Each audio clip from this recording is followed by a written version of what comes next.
Hi. In our today's lecture, we will cover domestic electrical connections. Domestic electrical connection. What is short circuiting? Short circuiting काय आहे? Overloading काय आहे? तर ते आपण बघू. तर सुरुवात करू डोमेस्टिक इलेक्ट्रिकल कनेक्शन्स. तर बऱ्याच जणांना उत्सुकता असेल, त्यांनी पाहिलं असेल इलेक्ट्रिशियन काम करताना वगैरे. तर जनरली 3 टाईपचे वायर येतात. तर आता तर एक केबल आलेली आहे, त्या केबलच्या आतमध्ये असते. पण याच्या पूर्वी जे होते तर 3 सेपरेट वायर टाकले जात होते आणि मग त्याला फेज वायर, अर्थिंगवाला वायर आणि न्यूट्रल वायर असं म्हणत होते. तर ते कसं असते, काय असते, तर ते आपण बघू.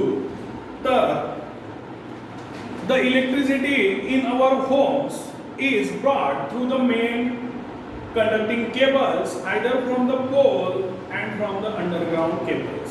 मग आपल्या घराची इलेक्ट्रिसिटी येते तर ती पोलवरून आपण एक कंडक्टिंग केबल्सनी जोडलेलं असते, आपल्या मीटरमध्ये आणलेलं असते आणि मग त्या मीटरमधनं इकडे तिकडे बरोबर सगळीकडे सगळ्या रूम्समध्ये सप्लाय दिलेला असते. एक तर केबल्सनी येईल किंवा मग अंडरग्राऊंड केबल्सनी दिसणारे किंवा मग अंडरग्राऊंड केबल्स असेल. ओके. आणि मग कुठं it is from the pole and or from the underground cables. Usually there are 3 wires. Is 3 wires in the cable. मग त्या केबल्स मध्ये 3 वायर असतात. 3 वायर आलेले असतात. तर there are 3 wires in a cable. Okay. Then one is called the live wire. One is called the live wire. पण याला तो इलेक्ट्रिशियन यालाच बरोबर असा लाईव्ह वायरला, कारण याच्यामधनं करंट येत असते आणि हा जोराचा करंट लागू शकते. म्हणून या लाईव्ह वायरला तो बरोबर काम करताना असा बरोबर बाजूला काढते आणि मग सर्वात शेवटी बरोबर त्याला जोडते. म्हणजे इकडच्या दुसऱ्या वायरला हात जरी लागला तर काही फरक पडत नाही. So one is called the live wire which brings in the current. मग हा जो लाईव्ह वायर असते याने करंट आणल्या जाते.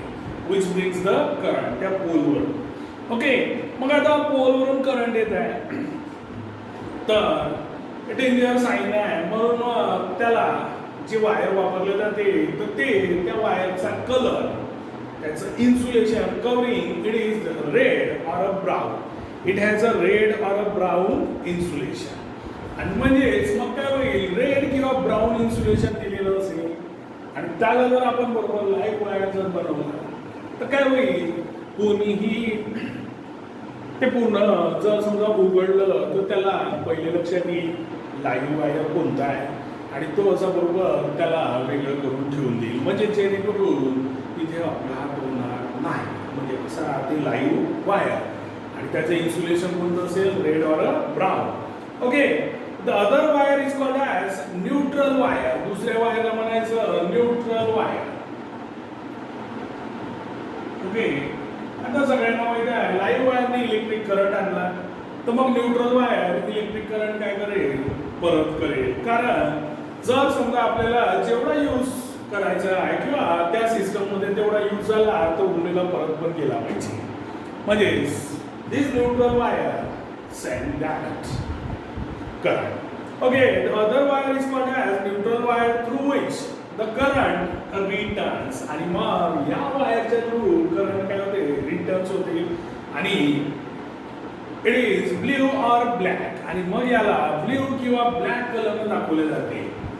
लाईव्ह वायरला आपण रेड किंवा ब्राऊनने दाखवलं होतं, न्यूट्रलला ब्ल्यू किंवा ब्लॅक कलरने दाखवले जाते.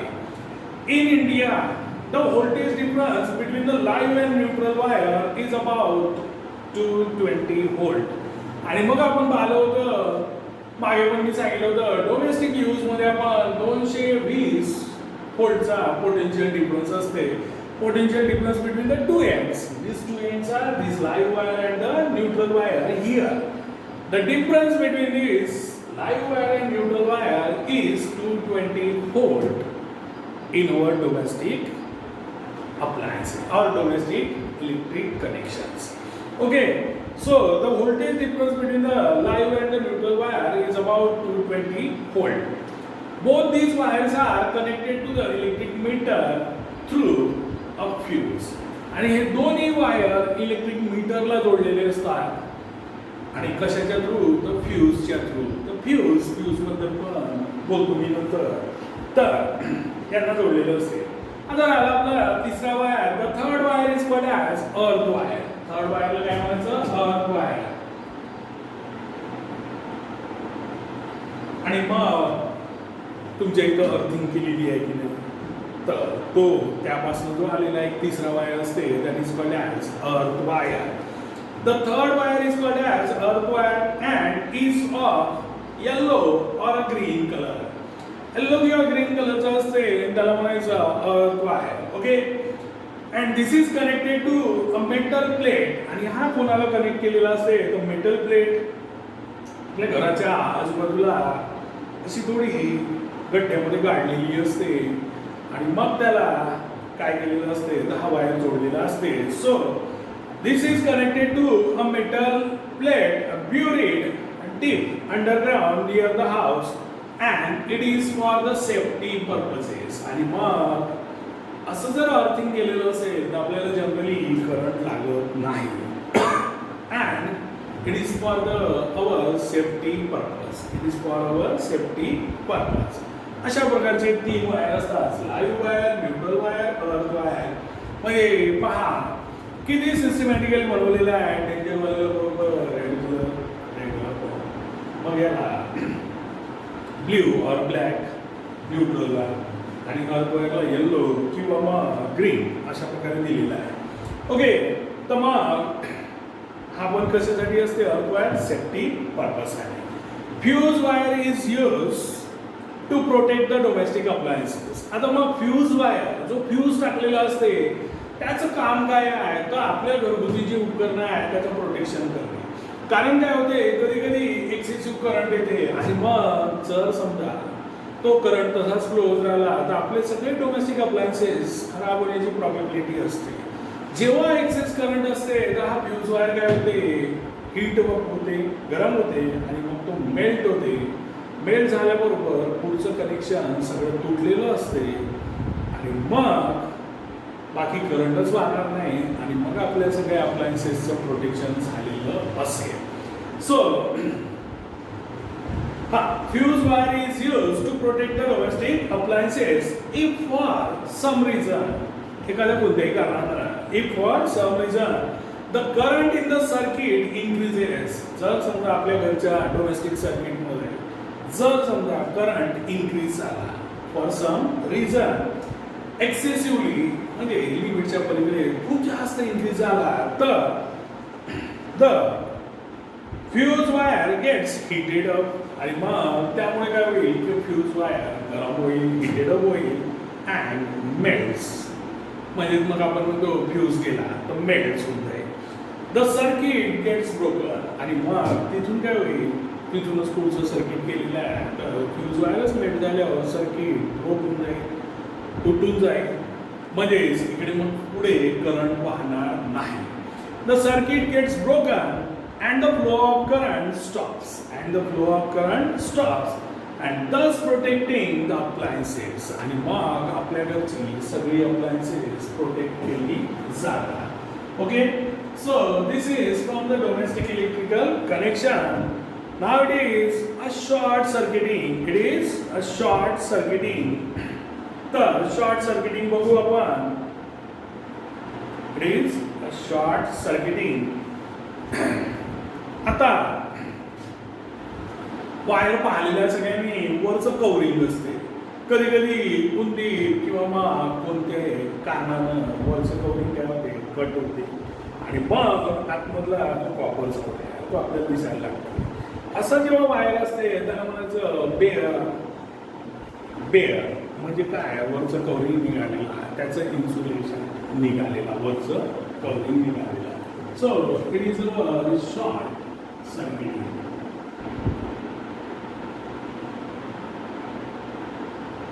ओके. तर बऱ्याच जणांना शॉर्ट सर्किटिंग आणि ओव्हरलोडिंग समजत नाही. तर आता समजून जाईल. If a bare live wire जो लाईव्ह वायर आहे त्याच्यामधनं करंट येते, त्याला फेज वायर सुद्धा म्हणतात. बेअर म्हणजे त्याच्यावरच इन्सुलेशन निघालेलं आहे. And a bare neutral wire, मग त्या स्पॉटवरचा लाईव्ह वायरचं वरचं इन्सुलेशन निघालेलं आणि न्यूट्रल वायरचं निघालेलं. आणि मग जर समजा ते आतमध्ये जे कॉपरचे तार ते आणि याचे दोघांचे जर समजा सोबत घासले तर काय होते, आणि मग त्याच्यावरून समजून जाईल. If bare live wire that is called as phase wire also, live वायरला फेज वायर म्हणतात. अँड बेअर न्यूट्रल वायर म्हणजे एक करंट आणणारा दुसरा करंट रिटर्न करणारा touch each other, the resistance of the circuit becomes very small. आणि मग हे दोघं जर एकमेकाला टच झाले तर काय होते, त्या सर्किटमध्ये जे अडथळे असलेले आहेत ते एकदमच कमी होऊन जाईल, निग्लिजिबल होऊन जाईल. Resistance of the circuit becomes very small, खूप कमी होऊन जाईल. म्हणजेच काय होईल, करंटला अडथळाच राहणार नाही. मग सर्किटमधनं करंट जास्त फ्लो होईल की नाही, नक्कीच होईल. Okay, the resistance of the circuit becomes very small and hence huge, that is very high electric current flows through it. आणि मग त्याच्यामुळे काय होईल, रेजिस्टन्स नसल्यानंतर अडथळेच नसेल तर very high amount electric current flows through the circuit. And this condition is called as short circuiting. This condition is called as short circuit or short circuiting. आता मग याला म्हणतात, मग आता अशा कंडिशन मध्ये तिथे झालं, तिथे जर समजा लाकूड असेल किंवा मग ज्वलनशील पदार्थ असेल तर काय होईल, it get easily cut wire. आणि मग तिथं लगेच आग लागून जाईल. आणि मग आपण पेपरमध्ये वगैरे बऱ्याच वाचतो की मेन लाईन मधल्या या दुकानाला शॉर्ट सर्किटिंगमुळे आग लागली आणि दुकान जळून खाक झालं वगैरे वगैरे अशा प्रकारच्या न्यूज किंवा मग त्यांच्या निदर्शनास आलं आणि ती आग विझवल्या गेली असं लागतं. तर शॉर्ट सर्किटिंग म्हणजे काय, तेव्हा आपल्या डोक्यात एकच आलं पाहिजे, लाईव्ह वायर जो करंट आणणारा किंवा फेज वायर आणि न्यूट्रल वायर जो करंट रिटर्न करणारा, यांचे आतमधले जे तारा आहेत एकमेकाला टच झाले. आणि ते टच झाल्यामुळे काय झालं तिथं, तर रेजिस्टन्स जे असते सर्किटमध्ये ते खूपच कमी झालं, म्हणजे अडथळे कमी झाले. अडथळे कमी झाल्यामुळे काय झालं की ट्रेमेंडस अमाऊंटचं किंवा लार्ज अमाऊंटचं इलेक्ट्रिक करंट त्या सर्किटमधून फ्लो झाला. आणि मग त्याच्यामुळे काय झालेलं आहे की आग लागलेली आहे असं आपल्याला लवकरच लक्षात आलं पाहिजे. In this case, a large amount of heat is produced. Natural आहे, इथं जेव्हा जास्त करंट वाहत आहे तर large amount of heat is produced and the temperature of the components involved becomes very high. मग जे काही तिचे कॉम्पोनंट्स आहेत त्याच्या आजूबाजूचे तर त्याचं टेम्परेचर वाढेल की नाही, कारण हीट जास्त झालेली आहे म्हणजेच टेम्परेचर वाढेल तिथं जे काही कॉम्पोनंट्स असेल. आणि मग hence this circuit catches the fire आणि मग तिथे आग लागते. तर हे असते short circuiting. This is called as short circuiting. लक्षात ठेवा. ओव्हरलोडिंग म्हणजे काय, तर ओव्हरलोड म्हणजे काय, ज्याला जास्त इलेक्ट्रिसिटी पाहिजे, आपल्या भाषेत समजून घ्या पहिले, ज्याला जास्त इलेक्ट्रिसिटी पाहिजे असे जर समजा अप्लायन्सेस एका वेळेला जर 2-3 चालवत असेल तर काय होते, लोड येते आणि त्यालाच मग आपण ओव्हरलोड म्हणतो. म्हणजे जेवढं लोड कॅरी तिथे ॲडजस्ट होत होतं त्यापेक्षा जास्त अप्लायन्सेस वापरत आहे. आणि मग त्याच्यामधनं त्या ओव्हरलोडमध्ये काय होते, फ्यूज वगैरे उडून जाते. तर ह्या दोन्ही फिनॉमिना खूप वेगळ्या आहेत. पण लोकांना ओव्हरलोडला शॉर्ट सर्किटिंग आणि शॉर्ट सर्किटिंगला ओव्हरलोड म्हणतात. आता तरी लक्षात ठेवा, overloading a flow of large amount of current in a circuit beyond the permissible limit or permissible value of current is called as overloading. But a flow of large amount of current, कुठं तर in a circuit मध्ये जर समजा large amount of current जर flow होत असेल तर, आणि कोणत्या तर बियॉन्ड द परमिसिबल लिमिट, जी काही आपली लिमिट असते त्या सर्किटची त्याच्या पलीकडचा जर समजा इलेक्ट्रिक करंट फ्लो होत असेल सर्किटमध्ये तर त्याला म्हणायचं overloading. It occurs when many electrical appliances of high power rating. वेगवेगळे अप्लायन्सेस आहेत ज्याची हाय पॉवर रेटिंग आहे, जसं की बोरवेलची मशीन, मिक्सर, एसी, हे हाय पॉवर वाले आहे, हाय पॉवर रेटिंग वाले. तर असे जेव्हा अप्लायन्सेस एका वेळेला जर 2-3 लावले तर नॅचरली आहे त्या सर्किटमध्ये जरुरीपेक्षा जास्त करंट फ्लो होईल, and that is the overloading. It occurs when many electrical appliances of high power rating such as a geyser, a heater, an oven, a motor, etc. Motor means electric motor. तर मग ते बोरवेलची असेल, TV machine असेल, पाण्याची. A motor, etc. are switched on simultaneously.